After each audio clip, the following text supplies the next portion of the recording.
ಶ್ರೀನೃಸಿಂಹ ಶ್ರೀನೃಸಿಂಹ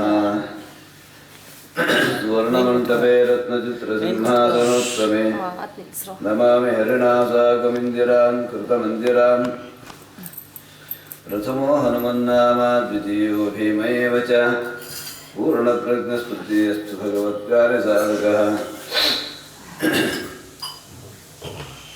ಅಭ್ರಮಂ ಅಂಗರಹಿತಂ ಅಜಡಂ ವಿಮಲಂ ಆನಂದತೀರ್ಥಮುಪೇತಾಪತ್ರಯ ಗಂಭೀರೇ ವಾಕ್ಯೇರ್ಮಾನೇರಖಂಡಿತೇ ಗುರುಭಾವಂ ವ್ಯಂಜಯಂತೆ ಅಲ್ಲ ಗುರುಭಾವಂ ವ್ಯಂಜಯಂತೆ ರಾಧೇ ಶ್ರೀದೇಶೇಶ್ವರಾಜ ಸಮುತ್ಸಾರಿತಮದ್ಭಾವಂ ಸನ್ಮಾರ್ಗಂ ಸಂಪ್ರಕಾಶ್ಯ ಚ ಸದಾ ವಿಷ್ಣುಪದಾಸಕ್ತಂ ಸೇವೆ ಬ್ರಹ್ಮಣ್ಯಭಾಸ್ಕರಂ ಜ್ಞಾನವೈರಾಗ್ಯಭಕ್ತ್ಯಾದಿಕಲ್ಯಾಣಗುಣಶಾಲಿನಃ ಲಕ್ಷ್ಮೀನಾರಾಯಣಮುನಿಂ ವಂದೇ ವಿದ್ಯಾಬ್ರಹ್ಮಮಾರ್ಥಿಕೃತಕಲ್ಪೋऽಯಂ ಪ್ರತ್ಯರ್ಥಿಗಜಕೇಸರಿ ವ್ಯಾಸತೀರ್ಥಗುರುರ್ಭೂಯಾದಸ್ಮದಿಷ್ಟಾರ್ಥಸಿದ್ಧಯೇ ಭಕ್ತಾನಾಂ ಮಾನಸಾಂ ಭೋಜಭಾನವೇ ಕಾಮಧೇನವೇ ನಮತಾಂ ಕಲ್ಪತರವೇದೀಂದ್ರಗುರವೇ ನಮಃ ತಪೋ ವಿದ್ಯಾ ನಿರಕ್ತ್ಯಾದೀರ್ಗುಣೋಗಾಕರಾಣಹಂ ವಾದಿರಾಜಗುರುಂ ವಂದೇ ಹಯಗ್ರೀವದಯಾಶ್ರಯಾನ್ ಮೂಕೋಪಿ ಯತ್ಪ್ರಸಾದೇನ ಮುಕುಂದಶಯನಾಯತೆ ರಾಜರಾಜಾಯತೆ ರಿಕ್ತೋ ರಾಘವೇಂದ್ರಂ ತಮಾಶ್ರಯೇ ಸರ್ವಂ ಸಹೇಶಾನಾಸಭಾಸು ಜಿತವಾದಿರಾಟ್ ಸರ್ವದಾ ಸರ್ವದೋ ಭೂಯಾತ್ ರಘುನಾಥಮುನೀಶ್ವರಃ ವಿದ್ಯುತ್ಪಂಕಜಮಾರ್ತಾಂಡಃ ವ್ಯಾಧಿಮತ್ಯೇಭಿಗೇಸರಿ ಜಗನ್ನಾಥಗುರುರ್ಭೂಯಾಧ್ಯಾಯಸೇ ಶ್ರೇಯಸೇ ಮಮ ಶ್ರೀಕೃಷ್ಣಚರಣಾಂಭೋಜಯುಗಳಾಸಕ್ತಮಾನಸಾನ್ ವಿದ್ಯಾಪಯೋನಿಧಿಗುರುನ್ ದೇಹಂ ಬುದ್ಧಿಶುದ್ಧಯೇ ಶುಕಶಾಸ್ತ್ರಸುಧಾಂಭೋತಿವಾಚಾಂ ಹಿರಣೋತ್ಸುಕಾನ್ ವಿದ್ಯಾವಾಚಸ್ಪತೀನ್ ವಂದೇ ಕೃಷ್ಣಸಂದರ್ಶನಾತ್ಸಕಾನ್ ಮಾತೃಭ್ಯೋ ನಮಃ ಶ್ರೀನೃಸಿಂಹಪದಾಸಕ್ತಮಾನಸಂ ದ್ವಿಜಪುಂಗವಂ ಶ್ರೀಮದ್ಭಾಗವತಾಸಕ್ತಂ ತಾತಪಾದಂ ತಮಾಶ್ರಯೇ ಆಪಾದಮೂಳಿಪರ್ಯಂತಂ ಗುರುಣಾಂ ಆಕೃತಿಂ ಸ್ಮರೇತ್ ತೇನ ವಿಘ್ನಾಃ ಪ್ರಣಶ್ಯಂತಿ ಸಿದ್ಧ್ಯಂತಿ ಚ ಮನೋರಥಾಃ ಸ್ವಸ್ತ್ಯಸ್ತು ಸುತಾಂ ಸಮಸ್ತ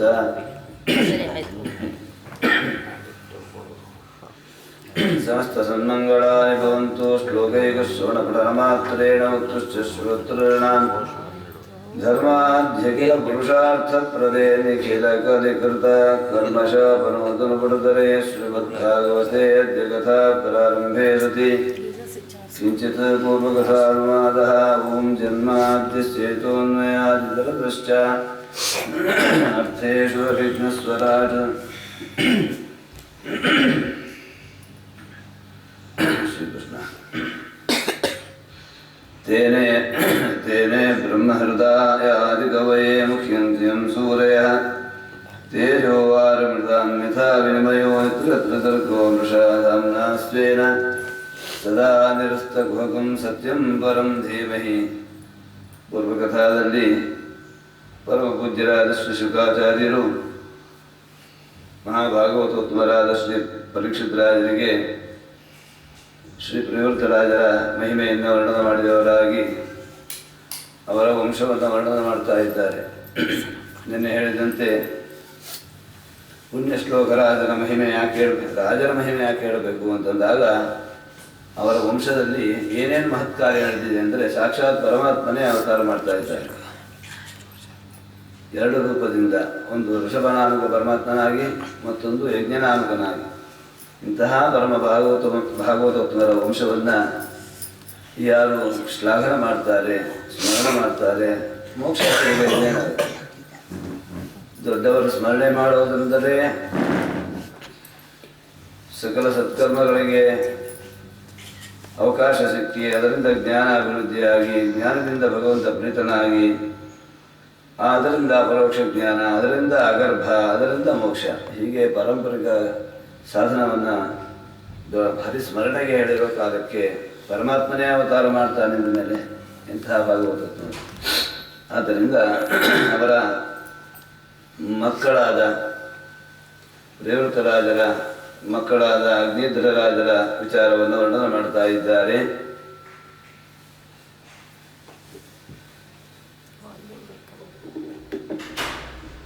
ತಂದೆಗಳು ವೈರಾಗ್ಯದಿಂದ ಅರಣ್ಯಕ್ಕೆ ಪ್ರಯಾಣ ಮಾಡಿದ ಸ್ವಲ್ಪ ಕಡಿಮೆ ಅಂತ ಮಕ ಸ್ವಲ್ಪ ನಗು ಮುಖ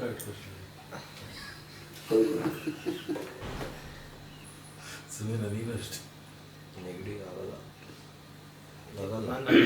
ನಾನು ನಗದ್ ನಿಲ್ಸಲ್ಲ ಅವನು ಒಪ್ಪ ಅಂತ ಮಮ್ಮಿ ನೀ ಹೇಳಿ ಮಮ್ಮಿ ಸ್ಟೇರಿಗೆ ಅವರ ಮಾಡ್ತಾಂಗ ಅಗ್ನಿಧ್ರರಾಜರ ವಂಶವನ್ನು ವರ್ಣನೆ ಮಾಡ್ತಾ ಇದ್ದಾರೆ. ತಂದೆಗಳು ವೈರಾಗ್ಯದಿಂದ ಅರಣ್ಯಕ್ಕೆ ಪ್ರಯಾಣ ಮಾಡಿ ತಪಸ್ಸು ಮಾಡಲಿಕ್ಕೆ ಹೊರಟ್ರೆ ಮಕ್ಕಳು ಒಳ್ಳೆ ಕನ್ಯಾ ಬೇಕು ಅಂತ ತಪಸ್ಸಿಗೆ ಹೋಗಿದ್ದಾರೆ. ಬ್ರಹ್ಮದೇವರನ್ನು ಕುರಿತು ತಪಸ್ಸು ಮಾಡಿದ್ದಾರೆ. ಅಲ್ಲಿ ಗಾನ ಮಾಡ್ತಾ ಇದ್ದಂತಹ ಪೂರ್ವಚಿತ್ತೆ ಬದುಕಂತಹ ಮಹತಾಯಿಯನ್ನು ಇವರಿಗೆ ಕನ್ಯಾರ್ಥಿಯಾಗಿ ಕಳಿಸಿದ್ದಾರೆ. ಲಗ್ನ ಮಾಡ್ಕೊಪ್ಪ, ನಮ್ಮ ಅನುಗ್ರಹ ಇದೆ ನಿಮಗೆ ಅಂತ ಬ್ರಹ್ಮದೇವರು ಆಶೀರ್ವಾದ ಮಾಡಿ ಕಳಿಸ್ತಾ ಇದ್ದಾರೆ. ಅದರ ಒಂದು ವಿಚಾರವನ್ನು ವರ್ಣನೆ ಮಾಡ್ತಿದ್ದಾರೆ. ಶ್ರೀ ಶುಭವಾಚ ಏವಂ ಪಿತರ ಸನ್ನಿವೃತ್ತೆ ತದನುಶಾಸನೆ ವರ್ತಮಾನ ಅಗ್ನಿಧ್ರಃ ಜಂಬೂದ್ವೀಪೋಗಸ ಪ್ರಜಾ ಔರಸೋಧರ್ಮಾನ್ವೇಕ್ಷಮಾಣಃ ಪರ್ಯಗೋಪಾಯತ್.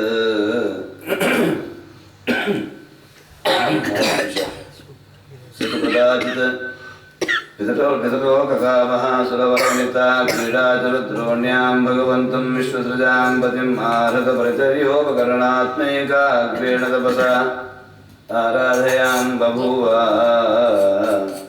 ಏತದುಪಲಭ್ಯ ಭಗವಾನಾದಿಪುರುಷಃ ಸದಸಿ ಗಾಯಂತೀಂ ಪೂರ್ವಚಿತ್ತೀಂ ನಾಮ ಅಪ್ಸರಸಂ ಅಭಿಯಾಪಯಾಮಾಸ.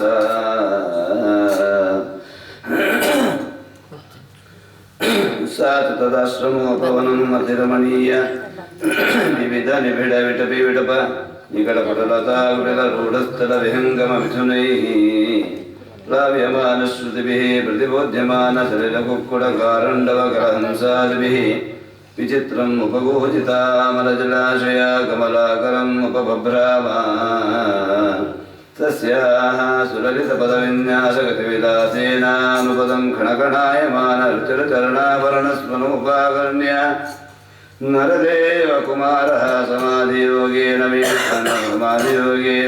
ಮೀಲಿತನಯನ ನಲಿನ ಮುಖದ ಮುಕುರಂ ವಿಶೇಷದ್ವಿಗಜಯ್ಯ ಚಷ್ಟ.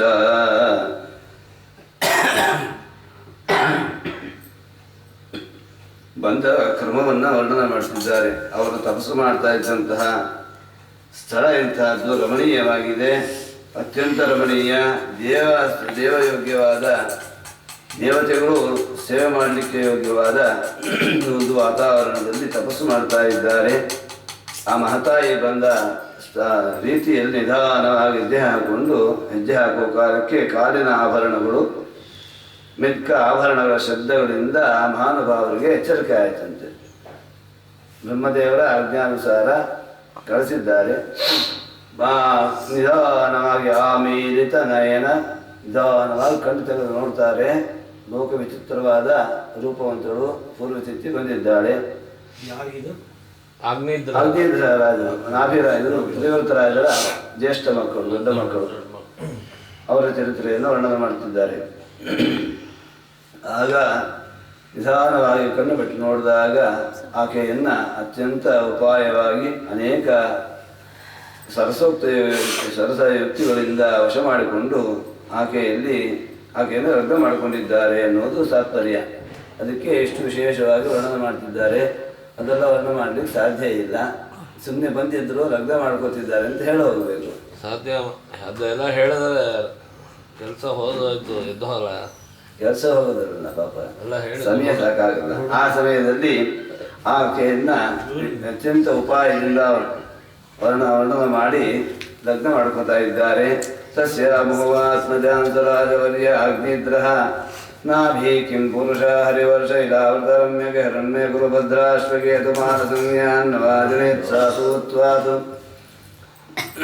ಪುತ್ರಾನ್ವತ್ಸರಂ ಗೃಹೇ ವಾಪಾಯ ಪೂರ್ವಚಿತ್ತರ್ಭೂಯೇವಾಜಂದೇವ ಮುಪತಸ್ಥೆ 10 ಕೋಟಿ ವರ್ಷಗಳ ಕಾಲ ಆಕೆಯ ಜೊತೆ ಸಂಸಾರವನ್ನು ಮಾಡಿ ಆಕೆಯಲ್ಲಿ 9 ಜನ ಗಂಡು ಮಕ್ಕಳನ್ನು ಪಡೆದಿದ್ದಾರೆ. ಮಹಾನುಭಾವರು ಅಗ್ನಿಧ್ರರಾಜರು ಮಕ್ಕಳನ್ನು ಕೊಟ್ಟ ಮೇಲೆ ಪುನಃ ಬ್ರಹ್ಮದೇವರ ಆಜ್ಞಾನುಸಾರ ಸತ್ಯಲೋಕಕ್ಕೆ ಪ್ರಯಾಣ ಮಾಡಿಬಿಟ್ಟಿದ್ದಾಳೆ ಮಹಾತಾಯಿ ಪೂರ್ವಚಿತ್ತಿ.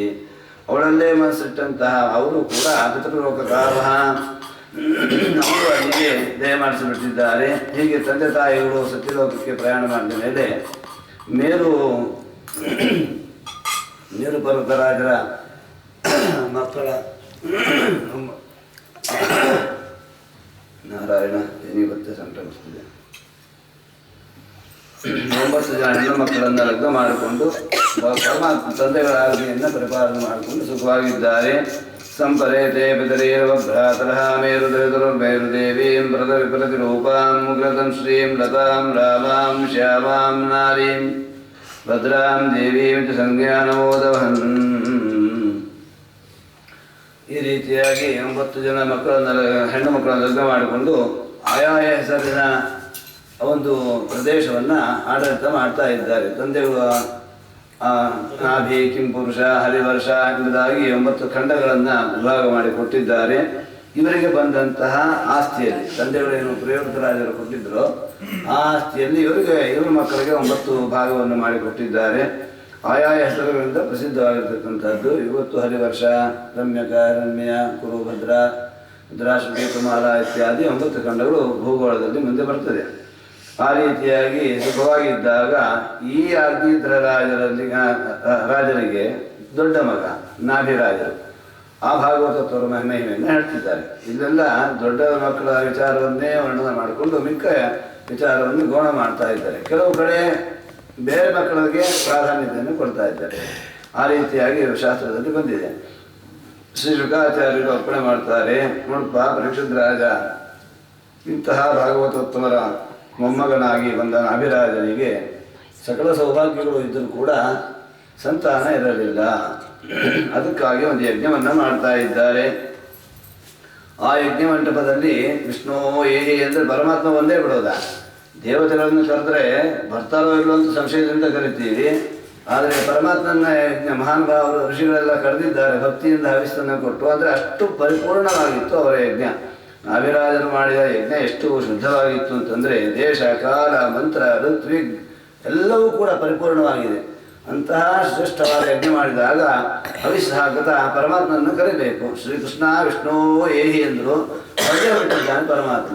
ಅದು ನವನವನ್ನು ಮಾಡ್ತಿದ್ದಾರೆ ಮಹಾನುಭಾವರು. ಶ್ರೀಶುಕೋವಾಚ ನಾಭಿರಪತ್ಯಗಾಮೋ ಪ್ರಜೆಯ ಮೇರುದೇವಿಯ ಭಗವಂತಂ ಯಜ್ಞಪುರುಷಂ ಅವಹಿತಾತ್ಮ ಯಜತ ತಸ್ಯ ಭಾವಶ್ರದ್ಧೆಯ ವಿಶುದ್ಧಭಾವೇನ ಯಜತಃ ಪ್ರವರ್ಗೇಷು ಪ್ರಚರತ್ಸು ದ್ರವ್ಯದೇಶಕಾಲಮಂತ್ರತ್ವಿಕ್ ದಕ್ಷಿಣಾವಿಧಾನ ಯೋಗೋಪಪತ್ಯ ದುರತಿಗಮೋಪಿ ಭಗವಾನ್ ಭಾಗವತವತ್ಸಲತೆಯ ಸುಪ್ರೀತಃ ಆತ್ಮಾನಂ ಅಪರಾಜಿತಂ ನಿಜಜನಾಭಿಪ್ರಾಯಾರ್ಥವಿದಿಚ್ಛಯ ಗೃಹೀತ ಹೃದಯೋರ್ದಯಂಗಮಂ ಮನೋನಯನ ನಂದನಾಭಿರಾಮ ವೈವಂ ಆವಿಶ್ಚಕಾರ. ಸ್ವಾಮಿ ದಯ ಮಾಡಿಸಿದ ಅಂತದನ್ನು ಶುಕಾಚಾರ್ಯರು ಸುಮ್ಮನೆ ಬಂದ ಅಂತ ಹೇಳಲಿಲ್ಲ, ಹೇಗೆ ಬಂದ ಅಂತ ಹೇಳ್ತಿದ್ದಾರೆ. ಅದಾದ ಮಹಾವಿಷ್ಕೃತ ಭುಜಯಗುಣದ್ವಯಂ ಹಿರಣ್ಮಯಂ ಪುರುಷ ವಿಶೇಷಂ ಕಪಿಶಕೌಶೇಯಂಬರಧರಂ ಮುರತಿವಿಳಸತ್ಶ್ರೀವತ್ಸಲಲಾಭಂ ಧರವರ ವನಮಾಲ ಸ್ಫೂರ್ಜಾಮೃತ ಮಣಿಗಣಪ್ರವರಾದಿಭಿಃ ಉಪಲಕ್ಷಿತಂ ಸ್ಫುಟಕಿರಣಪ್ರವರಮಣಿಮಯಂ ಕುಟಕಿರೀಟಕುಂಡಲ ಕಡಕಕಟಿಸೂತ್ರಹಾರ ಕೇಯೂರ ನೂಪುರಾದಿ ಅಂಗಭೂಷಣ ವಿಭೂಷಿತಂ ನೃತ್ಯುಸದಸ್ಯ ಭವತಯೋ ಧನಾಯೋತ್ತಮಂ ಧನೋಪಲಭ್ಯ ಸರ್ವಮಾನಮರಣೇನ ಅವನತಶೇಷಾಣಃ ಉಪತಸ್ತುಃ ಅರ್ಹಸಿ ಮುಹುರ್ಮೋಹರೋತ್ತಮಾರಣಮಸ್ಮಾಕಂ ಮನುಪತಾನಾಂ ನಮೋ ನಮ ಇತ್ಯೇತಾವತ್ ಸ್ವಲ್ಪಶಿಕ್ಷಿತಂ ಕೋ ರತಿಪುಮಾನ್ ಪ್ರಕೃತಿಗುಣವ್ಯತಿರೇಕಮತಿಃ ಅನೀಶ ಈಶ್ವರಸ್ಯ ಪ್ರಕೃತಿ ಪುರುಷಯೋಃ ಪರಸ್ಯಾರ್ವಾಕಾರಮತಿರ್ನಾಮರೂಪಾಗತಿರ್ನಿರೂಪಣಂ. ಸ್ವಾಮಿ ಬಂದ ಮೇಲೆ ಆಸನ ಕೊಡಬೇಕು, ಉಪಚಾರ ಮಾಡಬೇಕು, ಬಂದವರನ್ನು ಗೌರವ ಮಾಡಬೇಕು ಅನ್ನೋಕ್ಕೆ ಸಮಯವೇ ಇಲ್ಲ. ಅನಂತ ಕೋಟಿ ಬ್ರಹ್ಮಾಂಡ ನಾಯಕ ಲಕ್ಷ್ಮೀಪತಿ ಸಕಲ ಆಭರಣಗಳಿಂದ ದಿವ್ಯ ತೇಜೋಮಯವಾದ ರೂಪದಿಂದ ಬಂದು ಯಜ್ಞ ಕುಂಡದಲ್ಲಿ ಮಂಟಪದಲ್ಲಿ ನಿಂತು ಬಿಟ್ಟಿದ್ದಾನೆ. ಗಾಬರಿ ಆಯಿತು ಋಷಿಗಳಿಗೆಲ್ಲ. ಎಲ್ಲಿ ಏನು ಮಾಡಬೇಕು ಗೊತ್ತಾಗ್ತಿಲ್ಲ, ಯಾವ ರೀತಿ ಉಪಚಾರ ಮಾಡೋದು, ಅವಕಾಶವೇ ಇಲ್ಲಲ್ಲ. ಬರ್ತೀವಿ ಅಂತಂದರೆ ಮೊದಲೇ ಸಿದ್ಧ ಮಾಡ್ಕೊಂಡು ಏನಾದ್ರು ಮಾಡಬಹುದು. ಇದ್ದಕ್ಕಿದ್ದಾಗೆ ಯಾರಾದ್ರೂ ಮನೆಗೆ ಬಂದುಬಿಟ್ರೆ ಏನು ಮಾಡ್ತಾರೆ, ಮನೆಯಲ್ಲಿ ಇದು ಬಂದು ಪಾತ್ರೆ ಬಟ್ಟೆ ಗಿಟ್ಟೆ ಎಲ್ಲ ತಗೊಂಚದ ಕೆಳಗೆ ಅಲ್ಲೇ ಹಾಕು ಇಲ್ಲಿ ಹಾಕು ಅಂತ ಕದ ಗುಡಿಸ್ತಲ್ಲಿ ಒಂದು ಕೂರಕ್ಕೆ ಹೆಂಗೆ ಅವಕಾಶ ಮಾಡ್ತಾರೋ ಅಷ್ಟು ಅವಕಾಶ ಇಲ್ಲ. ಪರಮಾತ್ಮ ಬಂದೇ ಬಿಟ್ಟ. ಹಾಗೆ ಹೇಳ್ತಿದ್ದಾರೆ ಸ್ವಾಮಿ, ನಿರಪೇಕ್ಷೋ ನಿತ್ಯತೃಪ್ತ ಪೂರ್ಣಕಾಮಸ್ತು ಮಾತೃ. ನಿನಗೆ ಯಾವ ಅಪೇಕ್ಷೆ ಇಲ್ಲ. ಭಕ್ತ ಸಂಕಟ ಪರಿಹಾರ ಮಂತರೇಣ ಅನ್ಯದವತಾರ ಪ್ರಯೋಜನ ನಾಸ್ತಿವ. ಆ ರೀತಿಯಾಗಿರೋ ಕಾಲಕ್ಕೆ ನಮ್ಮಿಂದ ಏನಾಗಬೇಕಾಗಿದೋ ಶ್ರೀಕೃಷ್ಣ ನಿತ್ಯತೃಪ್ತ ನೀನು. ರಮಾದೇವಿಯಿಂದಲೇ ಯಾವ ಪ್ರಯೋಜನ ಇಲ್ಲ ಅಂದ ಮೇಲೆ ನಮ್ಮಂತಹ ನಿಷ್ಕಿಂತದ್ರಿಂದ ನಾವೇನು ಕೊಡಕ್ಕೂ ಏನಿಲ್ಲ ನಮ್ಮಲ್ಲಿ, ಆದರೆ ನಮ್ಮಿಂದ ಉಪಯೋಗವೂ ಇಲ್ಲ ನಿನಗೆ. ಆದರೂ ಕೂಡ ದೊಡ್ಡವರು ಒಂದು ಉಪದೇಶ ಮಾಡಿದ್ದಾರೆ. ನೀನು ಅತ್ಯಂತ ಸಂತೋಷ ಪಡೋದು ಯಾತಕ್ಕೆ ಅಂತಂದರೆ ನಮ್ಮ ಮನಮೈತ್ಯೆ ತಾವತ್ ಸ್ವಲ್ಪ ಶಿಕ್ಷಿತ. ನಮಸ್ಕಾರ ನಮಸ್ಕಾರ ಅಂತ ಸಾಕಂತೆ ಪರಮಾತ್ಮ ಸಂತುಷ್ಟನಾಗ್ತಾನಂತೆ. ಅದಕ್ಕೆ ನಮಸ್ಕಾರ ಅನ್ನೋದು ಹೇಗಿರಬೇಕು ಅಂತಂದರೆ ಮಹಾತ್ಮ ಜ್ಞಾನಪೂರ್ವಕ ಆ ಭಕ್ತಿಯಿಂದ ಒಂದು ನಮಸ್ಕಾರ ಮಾಡಿದಂತೆ. ಏಕೋಪಿ ಕೃಷ್ಣಸ್ಯ ಕೃತ ಪ್ರಣಾಮ ದಶಾಶ್ವಮೇಧಿ ಅವಭೃತೇನ ತುಲ್ಯ ದಶಾಶ್ವಮೇಧಿ ಪುನರೇತಿ ಜನ್ಮ ಕೃಷ್ಣ ಪ್ರಣಾಮೋ ನ ಪುನರ್ಭವಾಯ. ಒಂದು ಭಕ್ತಿಯಿಂದ ನಮಸ್ಕಾರ ಮಾಡಿದರೆ 10 ಅಶ್ವಮೇಧ ಯಾಗ ಮಾಡಿದ ಪುಣ್ಯವನ್ನು ಕೊಟ್ಟು ಕೊನೆಗೆ ಮೋಕ್ಷವನ್ನು ಕೊಡ್ತದಂತೆ ಒಂದು ಕೃಷ್ಣ ಪ್ರಣಾಮ.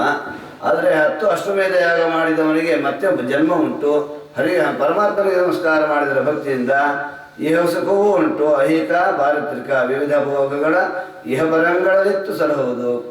ಭುವನ ಪಾವನ ವಿನಿಪ ಪರಮಾತ್ಮನ ಮಂಗಳ ಆ ಕಥಾಶ್ರವಣ ಅಷ್ಟು ಶಕ್ತಿಯುತವಾಗಿದೆ ಅಂತ ಹೇಳ್ತಾ ಇದ್ದಾರೆ. ನಮೋನ್ಮೈತ್ಯೆ ತಾವತ್ ಸ್ವಲ್ಪ ಶಿಕ್ಷಿತ. ಅಷ್ಟೇ ನಿಮಗೆ ನಮಸ್ಕಾರ ನಮಸ್ಕಾರ ಅಂತೀವೋ ಸ್ವಾಮಿ, ಅಂತಹ ಅಲ್ಪತೃಪ್ತನಾಗಿದ್ದೀನಿ ನೀನು, ಅಂತಹ ನಿನಗೆ ನಮಸ್ಕಾರ ಅಂತ ಹೇಳಿದಾಗ ನಿನಗೆ ನಮಸ್ಕಾರ ಮಾಡುವುದರಿಂದ ಸಕಲ ಜೀವರಾಶಿಗಳ ಸಕಲ ಪಾಪಕರ್ಮಗಳು ನಾಶವಾಗಿಬಿಡ್ತದೆ. ಸಕಲ ಜನ ನಿಕಾಯ ವೃತ್ತಿನ ನಿರಸನ ಶಿವತಮ ಪ್ರಬಲ ಗುಣಗಣೈಕ ದೇಶ ಕಥನಾದೃತೆ.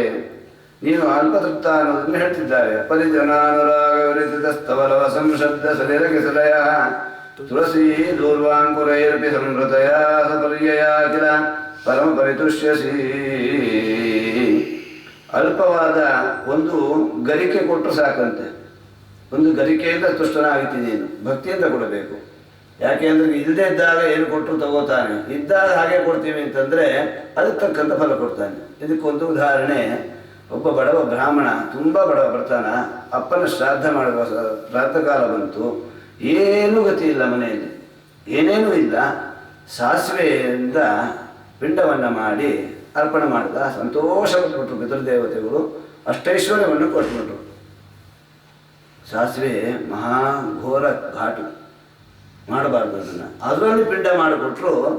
ಪಿತೃದೇವತೆಗಳು ಮಹಾ ಆಶೀರ್ವಾದ ಮಾಡಿ, ಯೋ ನನ್ನ ಮಗ ಎಷ್ಟು ಕಷ್ಟಪಟ್ಟು ಅರ್ಪಣೆ ಮಾಡಿದ್ದಾನೆ ಅಂತ, ಸುಖವಾಗಿ ಬಾಳಲಿ ಅಂತ ಐಶ್ವರ್ಯ. ಪಿತೃ ಶಾಪ ಬಂದರೂ ಕಷ್ಟ, ಪಿತೃ ಅನುಗ್ರಹ ಆದರೂ ಅಷ್ಟೇ ವೈಭವ. ಕೊನೆಗೆ ಚೆನ್ನಾಗಿ ಐಶ್ವರ್ಯ ಬಂತು. ಓಹೋ, ನಾನು ಸಾಸಿವೆ ಪಿಂಡ ಕೊಟ್ಟಿದ್ದಕ್ಕೆ ಇಷ್ಟೊಂದು ಕೊಟ್ಟಿದ್ದ, ಸಂತೋಷಪಟ್ಟಿದ್ದಾರೆ, ಪ್ರತಿ ವರ್ಷ ಅದೇ ಕೊಡೋಣ ಅಂತ ಕೊಟ್ಟ. ಎಲ್ಲ ಐಶ್ವರ್ಯವೂ ನಾಶವಾಗುವುದು. ಯಾವಾಗ ಸ್ವಾಮಿ ಪರಿಜನಾನುರಾಗ ಅನುರಾಗ ವಿರಚಿತ ಸ್ತವಲವ ಸಂಶಬ್ದ. ಯಾರಿಂದ ಯಾವಾಗ ಅಂತ ನಾವು ತಿಳ್ಕೋಬೇಕು. ನಮ್ಗೆ ಗೊತ್ತಿದೆಲ್ಲ ಆತ್ಮಸಾಕ್ಷಿ.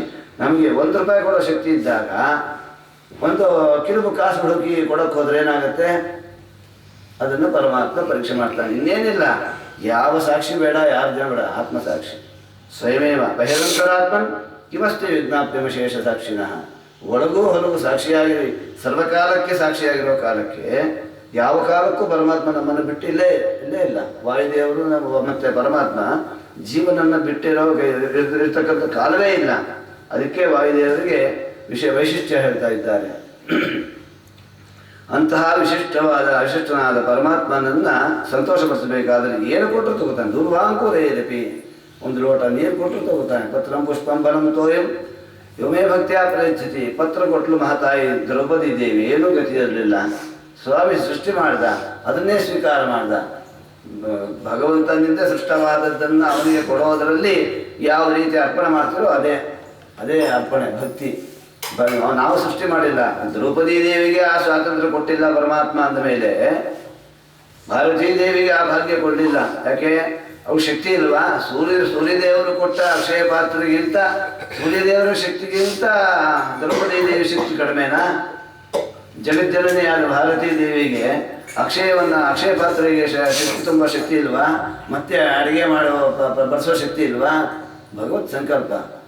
ಆದರೂ ಪರಮಾತ್ಮ ಇಚ್ಛಾವಾತ್ರ ಪ್ರಭೋ ಸೃಷ್ಟಿ, ಒಂದು ಸೊಪ್ಪನ್ನು ಸೃಷ್ಟಿ ಮಾಡಿ ಅದನ್ನು ಹಾಕುವಂತ ಕೂತ್ಕೊಂಡು ಚಕ್ಕಮಟ್ಲ ಹಾಕೊಂಡು ಕೂತ್ಕೊಂಡು ಕೈಗೆ ಹಾಕಿಸ್ಕೊಂಡು ಕೃಷ್ಣಾರ್ಪಣ ಅಂತ ಹೇಳಿಸಿ ಅದನ್ನು ಸ್ವೀಕಾರ ಮಾಡಿ 10,000 ಜನ ಶಿಷ್ಯ ಸಮೇತ ಬಂದ ದುರ್ವಾಸರ ಎಲ್ಲರಿಗೂ ತೃಪ್ತಿಪಡಿಸಿ ಮೃಷ್ಟಾನ್ನ ಭೋಜನ ತೃಪ್ತಿಪಡಿಸ್ತಕ್ಕಂತಹ ಸಾಮರ್ಥ್ಯ ಒಂದು ಸೊಪ್ಪಿಗೆ ದ್ರೌಪದಿ ದೇವಿ ಕೈಲಿಸ್ಕೊಂಡಿದ್ದಕ್ಕೆ ಪರಮಾತ್ಮ ಅನುಗ್ರಹ ಮಾಡ್ದ. ಯಾವ ಕಾಲದಲ್ಲಿ ಮಾಡ್ದ? ಆಪತ್ ಕಾಲದಲ್ಲಿ.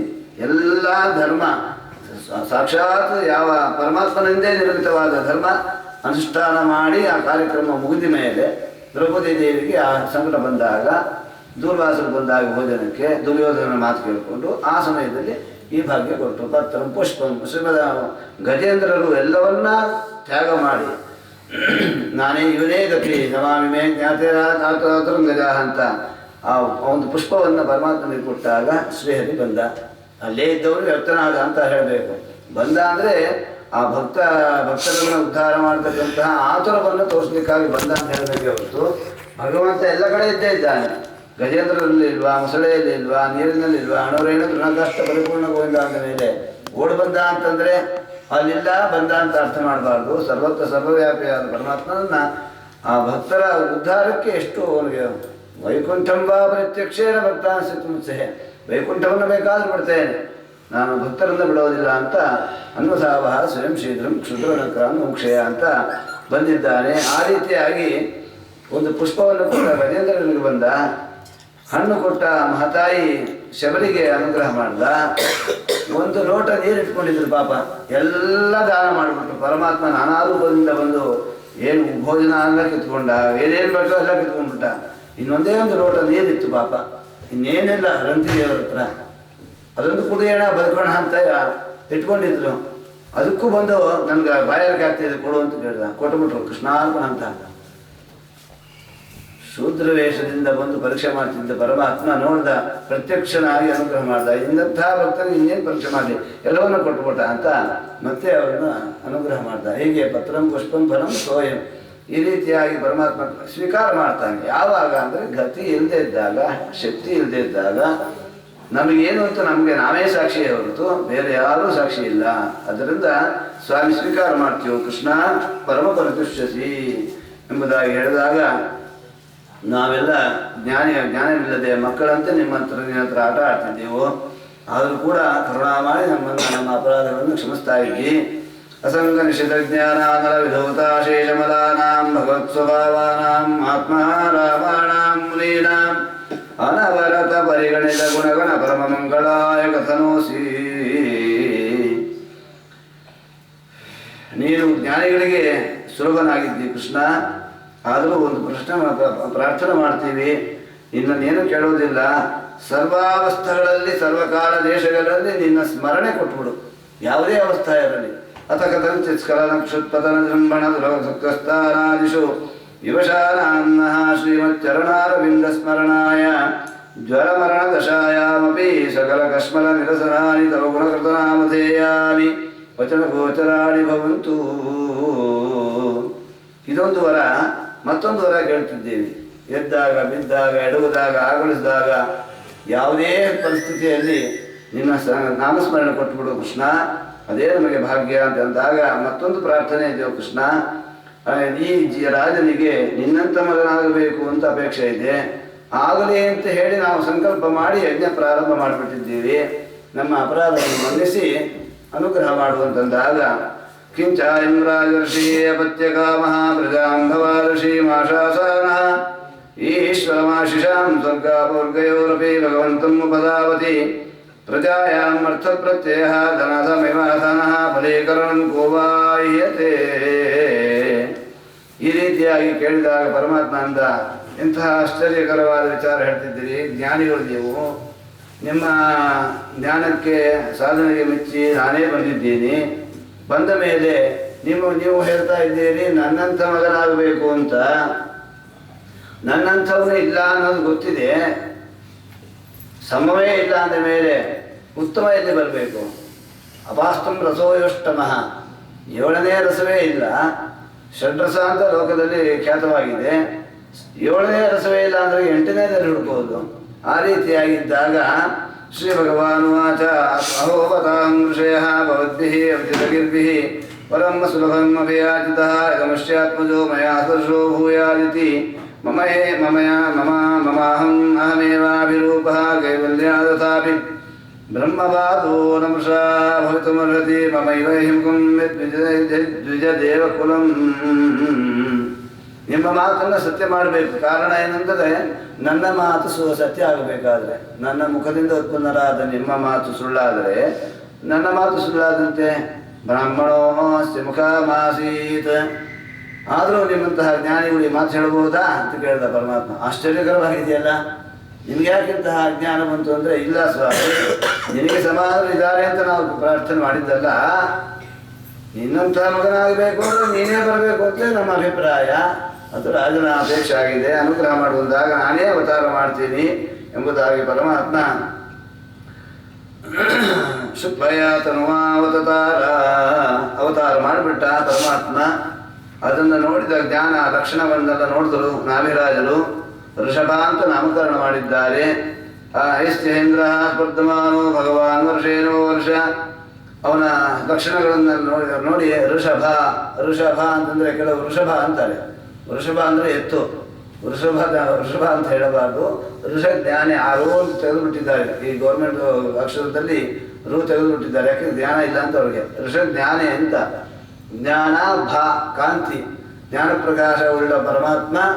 ಆದ್ದರಿಂದ ಅವನ ಕಾಂತಿ, ಅವನ ಜ್ಞಾನ ನೋಡಿ ಅದಕ್ಕೆ ಸರಿಯಾಗಿ ನಾಮಕರಣ ಮಾಡಿದ್ದಾರೆ ಮಹಾನುಭಾವರು.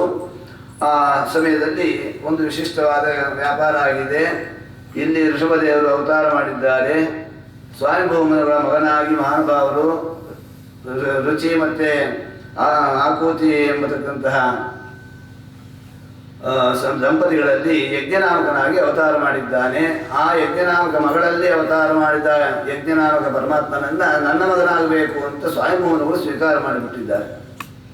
2 ಗಂಡು ಮಕ್ಕಳಿದ್ದಾರೆ. ಆದರೂ ಕೂಡ ವಿಶೇಷ ಏನಂತಂದರೆ, ಗಂಡ ಸಂತತಿ ಇಲ್ಲದೆ ಇದ್ದಾಗ, ಹೆಣ್ಣು ಮಕ್ಕಳೇ ಇದ್ದಾಗ ಲಗ್ನ ಮಾಡಿಕೊಳ್ಳೋ ಕಾಲಕ್ಕೆ ಮಾವ ಅಡಿಯ ನಂತರ ಒಂದು ಮಾತು ತಗೋತಾರೆ.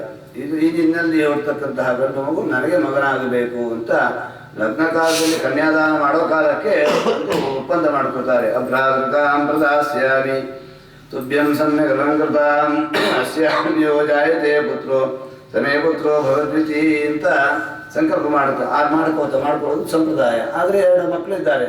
ಪ್ರವೃತ್ತರಾಜರು ಇದ್ದಾರೆ, ಉತ್ತರಾಪಾದರಾಜರು ಇದ್ದಾರೆ. ಇದ್ದಾಗ ಶ್ರೀಕೃಷ್ಣನೇ ಪರಮಾತ್ಮನೇ ಅವತಾರ ಮಾಡ್ತಾನೆ ಎಂದು ಜ್ಞಾನ ಇತ್ತು ಸ್ವಾಮಿಭೂಮನಗಳಿಗೆ. ಆದ್ದರಿಂದಲೇ ಆ ಒಂದು ಕ್ರಮವನ್ನು ಅನುಸರಿಸಿ ಅಲ್ಲಿ ಯಜ್ಞನಾಮಕನಾಗಿ ಪರಮಾತ್ಮ ಅವತಾರ ಮಾಡಿ ಸ್ವಾಮಿಭೂಮ ಮಂತ್ರದಲ್ಲಿ ಇಂದ್ರ ಪದವಿಯಲ್ಲಿ ಇದ್ದವರು ಯಾರು ಅಂತಂದರೆ ಯಜ್ಞನಾಮಕ ಪರಮಾತ್ಮನೇ, ಸಾಕ್ಷಾತ್ ಪರಮಾತ್ಮನೇ ಇಂದ್ರ ಪದವಿಯಲ್ಲಿದ್ದಾನೆ. ಇದಕ್ಕೆ ನಮ್ಮ ಭಾರತ ವರ್ಷಕ್ಕೆ ಆಂಜನಾಭ ಅಂತ ಹೆಸರು. ಆ ಆಂಜನಾಭಕ್ಕೆ ಮಳೆಯನ್ನು ಕೊಡಲಿಲ್ಲ. ಇಂದ್ರ ಪದವಿಯಲ್ಲಿ ಇದ್ದವರಿಗೆಲ್ಲ ಹಾಗೆ ಅನಿಸುತ್ತೆ. ಪರಮಾತ್ಮನೇ ಹಾಗೆ ಮಾಡ್ತಾ ಅಂದರೆ ಆ ಪದವಿಯ ಶಕ್ತಿಯೇ ಹಾಗೆ, ಆ ಪದವಿಯ ಸ್ಥಾನದ ಮರ್ಯಾದೆಯೇ ಹಾಗೆ ಅಂತ ತೋರಿಸೋಕ್ಕೋಸ್ಕರ ಪರಮಾತ್ಮ ಮಾಡ್ತಿದ್ದಾನೆ. ಅಷ್ಟು ಹೊರತು ಮಳೆ ಕೊಡಲಿಲ್ಲ, ಮಳೆಯೇ ಇಲ್ಲ. ಎಲ್ಲ ಕಡೆ ದುರ್ಭಿಕ್ಷ ಏರ್ಪಟ್ಟಾಗ ಪರಮಾತ್ಮ ಏನು ಮಾಡ್ದ, ಋಷಭದೇವರು ತನ್ನ ಸಹಯೋಗ ಸಾಮರ್ಥ್ಯದಿಂದ ಈ ಪ್ರದೇಶಕ್ಕೆಲ್ಲ ಮಳೆಯನ್ನು ತರಿಸಿದ. ಅಂದರೆ ಏನರ್ಥ? ಭಾಗವತ ಹೇಳ್ತಾ ಇದೆ, ಯಜ್ಞನಾಮಕ ಪರಮಾತ್ಮ ಬೇರೆ, ಋಷಭ ಬೇರೆ ಅಂತ ತಿಳ್ಕೊಂಡು ತಮಸ್ಸಿಗೆ ಹೋಗಲಿ ಅಂತ ಅಷ್ಟೇ. ಇನ್ನೇನಿಲ್ಲ. ವೇದವ್ಯಾಸ ದೇವರ ಉದ್ದೇಶ ಇನ್ನೇನಿಲ್ಲ.